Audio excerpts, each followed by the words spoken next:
Kubu mantan Gubernur Jawa Barat Ridwan Kamil masih membuka peluang damai dengan Lisa Mariana selesai Barreskrim Polri mengumumkan hasil tes DNA pada Rabu 20 Agustus.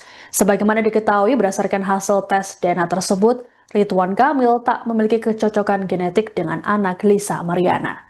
Kuasa hukum Ridwan Kamil, Muslim Jaya Butar-Butar ditemui seusai pengumuman hasil tes DNA mengatakan langkah hukum ke depan terkait laporan pencemaran nama baik masih akan dibicarakan dengan kliennya lebih dulu. Menurut Muslim, RK masih ingin menyelesaikan perkara dengan cara yang baik, terlebih jika Lisa Mariana mau meminta maaf melalui media.